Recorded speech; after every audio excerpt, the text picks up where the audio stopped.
Jesucristo viene a nosotros y quiere realizar hoy la promesa del Padre en nosotros. Recibamos su palabra cantando.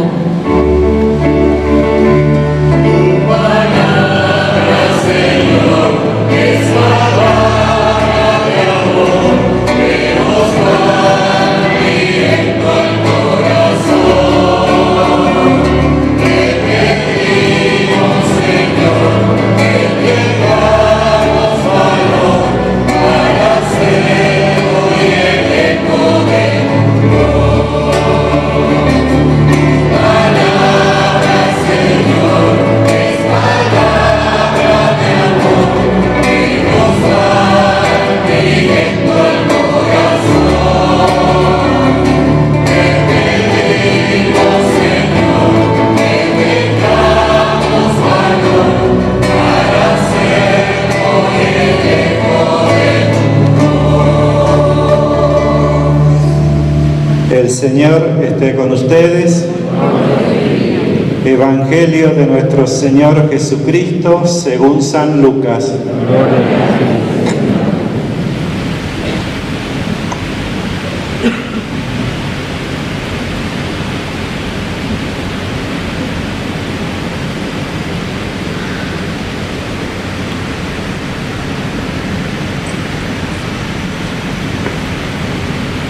Jesús fue a Nazaret, donde se había criado.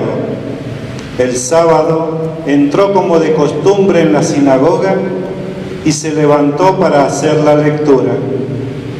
Le presentaron el libro del profeta Isaías y abriéndolo encontró el pasaje donde estaba escrito: El Espíritu del Señor está sobre mí, porque me ha consagrado por la unción.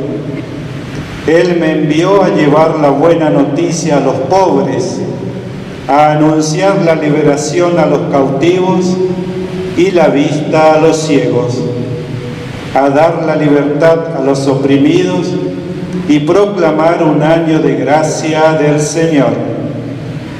Jesús cerró el libro, lo devolvió al ayudante y se sentó. Todos en la sinagoga tenían los ojos fijos en él. Entonces comenzó a decirles: Hoy se ha cumplido este pasaje de la Escritura que acaban de oír. Palabra del Señor.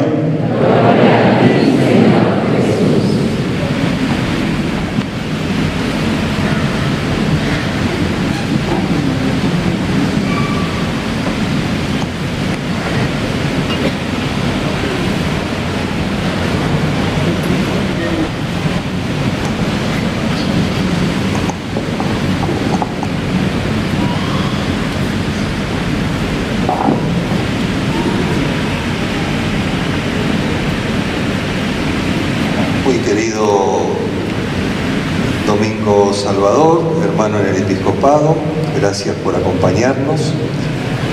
Monseñor José Viliordo, vicario general. Bueno, muy queridos decanos, son los sacerdotes que están sentados aquí, que tienen responsabilidades, digamos, en algunas jurisdicciones de la arquidiócesis que llamamos decanatos. Bueno, muy queridos sacerdotes, diáconos, seminaristas, personas consagradas, religiosas, muy querido pueblo de Dios. La mitad de la asamblea está en el templo. No, la mitad no, yo creo que una tercera parte está en el templo. Y la otra parte, la gran mayoría, está afuera, porque todos no cabemos, ¿no? Y eso realmente es una cosa muy linda. Qué hermoso que nos podamos reunir, digamos, en un número tan importante, acompañando a sus sacerdotes, a sus párrocos y a sus vicarios. Por eso esta es una hermosa expresión de nuestra iglesia diocesana, realmente hermosa. hermosa y santa. Y lo decimos con todas las letras, no como una metáfora, es real. Somos una iglesia hermosa y santa. Eso no quiere decir que no haya sombras. Si nos conocemos, sabemos que las hay, pero tenemos la esperanza de que esas sombras van a ser iluminadas por la gracia. Por eso estamos aquí con deseo siempre de convertirnos. Bueno, quisiera saludar también a los que, hacen posible la difusión de este acontecimiento que estamos celebrando, a través de la imagen, además simultánea, por la transmisión que está haciendo la televisión, creo que por primera vez, aquí en este templo catedral de nuestra iglesia de Corrientes, Radio San Cayetano, Corrientes Católica, y no sé si hay algunos otros medios que nos ayudan a compartir esto con tantas personas que les gustaría estar con nosotros y por diversos motivos no pueden acompañarnos.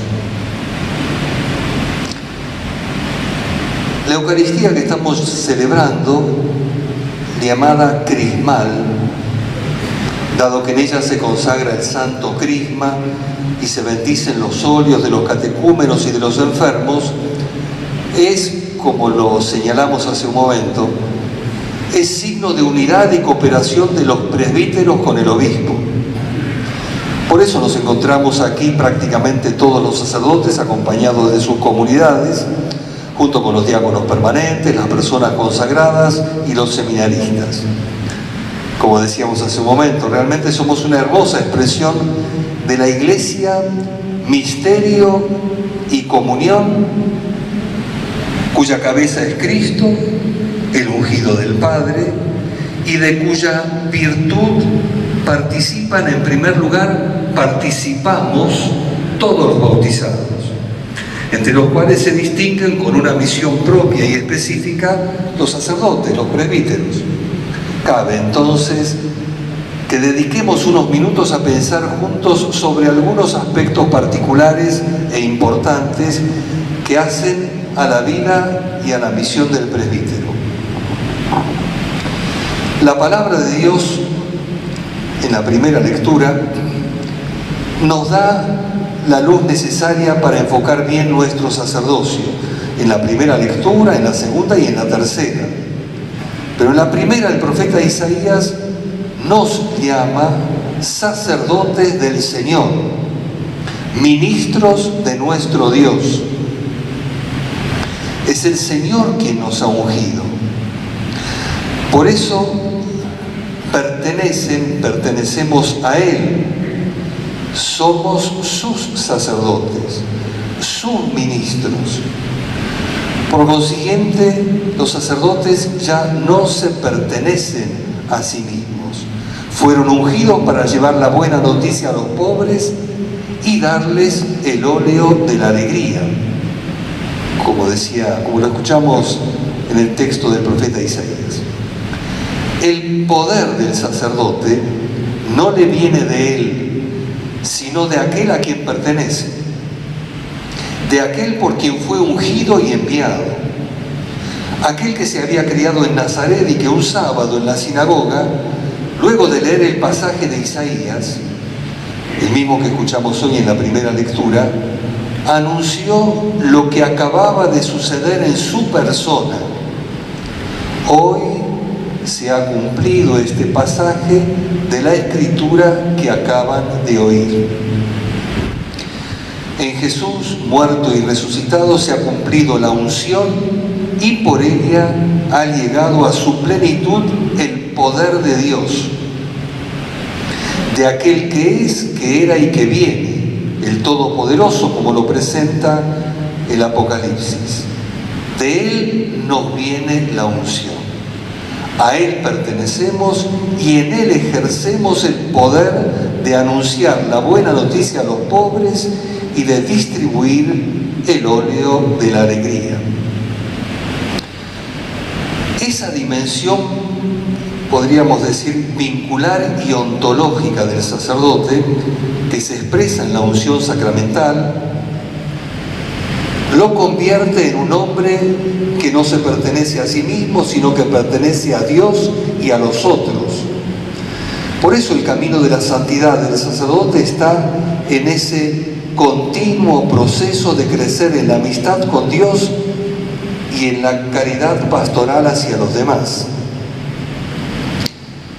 Nosotros lo sabemos en el Decreto Presbyterorum Ordini del Concilio Vaticano II, la Carta Magna sobre el sacerdocio lo expresa así: ellos, se refiere a los presbíteros, consagrados por la unción del Espíritu Santo y enviados por Cristo, caminan en la santidad en la medida en que se mortifican a sí mismos, en la medida en que mortifican en sí mismos las tendencias de la carne y se entregan totalmente al servicio de los hombres.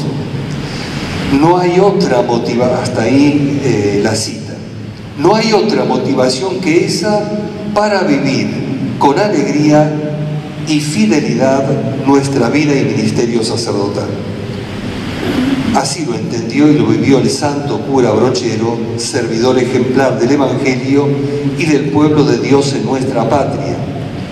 Bueno, de quien hoy tenemos esta hermosa imagen que fue donada por uno de los sacerdotes, uno de ustedes, y que preside providencialmente hoy por primera vez nuestra asamblea. La unción sacerdotal confiere a la persona, me refiero al ministerio sacerdotal, confiere a la persona una misteriosa y real universalidad que lo convierte en un hombre apasionado por generar y fortalecer vínculos con todos y entre todos, empezando naturalmente con sus hermanos del presbiterio y con el obispo. El carisma del sacerdote diocesano, que el Papa Francisco llama diocesaneidad, es precisamente esa realidad que desencadena la unción presbiteral, mediante la cual el sacerdote vive con pasión y entrega la radicalidad comunitaria de su ministerio y procura ejercerlo siempre como una tarea colectiva. La fidelidad a esa unción es la que, podríamos decirlo en estos términos, la fidelidad a esa unción es la que blinda al sacerdote contra la tentación de trabajar al margen de sus otros compañeros, de los demás compañeros sacerdotes y del obispo. Las tentaciones del clericalismo, la rigidez, la orfandad, que son todas consecuencias de ese mal, a las que alude el Papa como tentaciones a las que estamos expuestos los sacerdotes, todos, sacerdotes, obispos, diáconos, se combaten con la oración y el discernimiento, que siempre nos reconducen a la fuente de nuestro llamado y nos reinsertan en la comunión y la misión de la Iglesia. Así lo propone el decreto conciliar sobre el presbiterado, donde nos recuerda que la caridad pastoral, que se distingue por el servicio de recuperar y fortalecer los vínculos de comunión y solidaridad en la comunidad, pide que los presbíteros, para no correr en vano, trabajen siempre en vínculo de unión con el obispo y con los hermanos en el sacerdocio. Obrando así, continúa el texto, hallarán los presbíteros la unidad de la propia vida en la misma unidad de la misión de la Iglesia, y de esta suerte se unirán con su Señor y por Él, con el Padre en el Espíritu Santo. Fíjense cómo concluye: se unirán con su Señor y por Él, con el Padre en el Espíritu Santo, a fin de llenarse de consuelo y rebosar de gozo, de alegría. La promesa de alegría y consuelo en nuestro ministerio está asegurada para todo aquel que hace fructificar los muchos o pocos talentos que Dios le ha dado, como lo enseña Jesús mismo cuando le dice al servidor fiel: ya que respondiste fielmente en lo poco, te encargaré de mucho más. Entra a participar en el gozo de tu Señor. Las infidelidades y las lentitudes en nuestro ministerio debilitan la unidad de la propia vida. Nos aíslan y llenan de tristeza. En cambio, la unidad de la propia vida, que la hace posible el ejercicio de la caridad pastoral en unión con el obispo y con los otros presbíteros, proporciona ese gozo y esa paz que provienen de la íntima relación que existe entre Jesús y la Iglesia. Esa unidad de vida es la que el santo cura Brochero deja ver cuando se complace diciendo: yo me felicitaría si Dios me saca de este planeta sentado, confesando y predicando el Evangelio. San José Gabriel de Rosario Brochero, declarado patrono del clero argentino, es una figura luminosa que en cualquiera de sus rasgos sacerdotales, sobre todo en aquellos que manifiestan un heroísmo extremo, nos ayuda a vivir con entusiasmo y generosidad nuestro ministerio sacerdotal. Por ejemplo, cuando al final de su vida, leproso y ciego, no se quejó de su desgracia, sino por el contrario, lo vivió como un amoroso designio de la voluntad del Padre. El Señor me dio la salud, decía, Él me la quita. Bendita sea su santa voluntad. Debemos estar siempre conformes con los designios de Dios. Y en 1964, el episcopado argentino, en pleno desarrollo del Concilio Vaticano II, en adhesión a la figura del cura Brochero, escribió: pero ni esta enfermedad, se refería a la lepra, a la ceguera, ni la pérdida de la vista que la siguiera, fueron obstáculos para que el cura Brochero fuera cura hasta el final, edificando su parroquia hasta el último día de su vida, con su oración, su misa, su ejemplo, su caridad. Este camino de santidad al que hemos sido llamados por gracia de Dios es posible mediante el ejercicio infatigable de su triple función en el Espíritu de Cristo, es decir, fuimos ungidos para ser ministros de la palabra de Dios, del sacrificio eucarístico y de la caridad del buen pastor. Y todo esto en el espíritu diocesano de comunión con el cuerpo presbiteral y con el obispo, espíritu de comunión sobre el cual debemos velar siempre, porque la tentación de aislarse se presenta sutilmente atrayente y seductora. Esto para nosotros los curas como para el casado, Es decir, la tentación, como decíamos,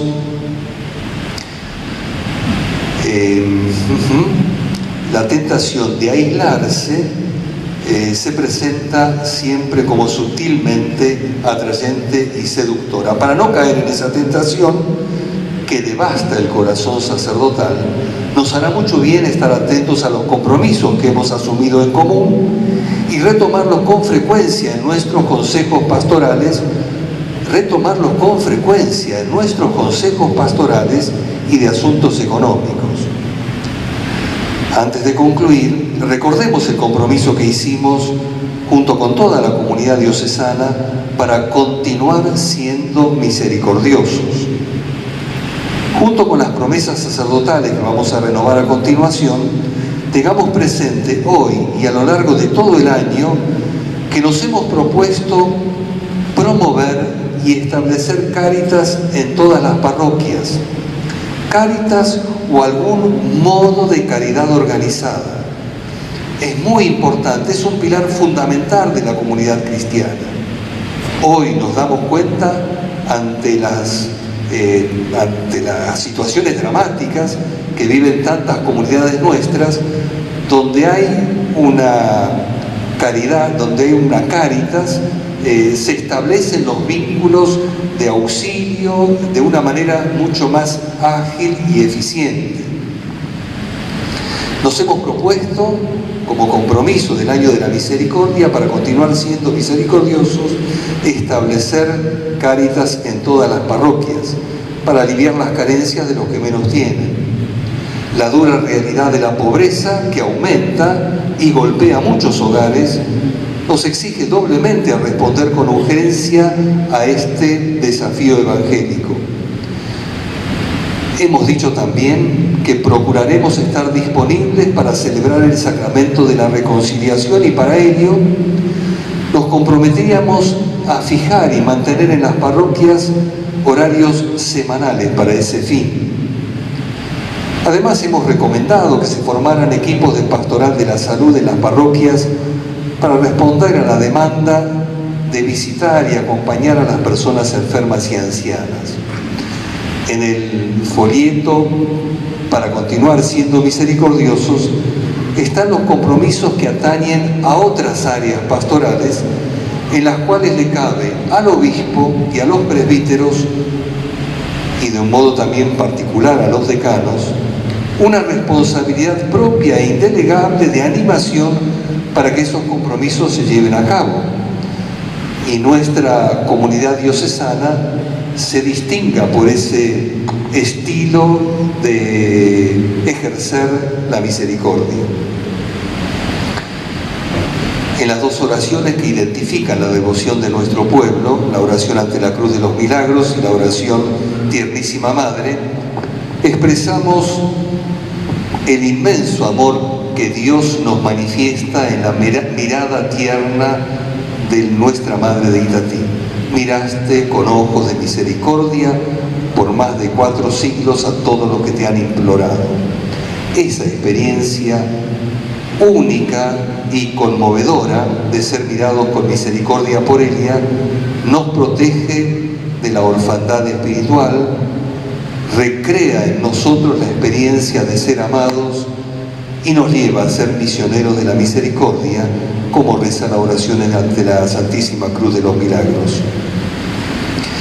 Bien, muy queridos hermanos sacerdotes, a continuación vamos a renovar nuestras promesas sacerdotales delante del pueblo de Dios para que la unción que hemos recibido el día de nuestra ordenación sacerdotal nos consagre más profundamente a Jesucristo. Él nos amó y purificó de nuestros pecados por medio de su sangre.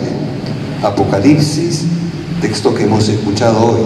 Él nos purificó, nos amó y nos purificó de nuestros pecados por medio de su sangre e hizo de nosotros un reino sacerdotal para Dios su Padre. A Él sea la gloria y el poder por los siglos de los siglos. Amén.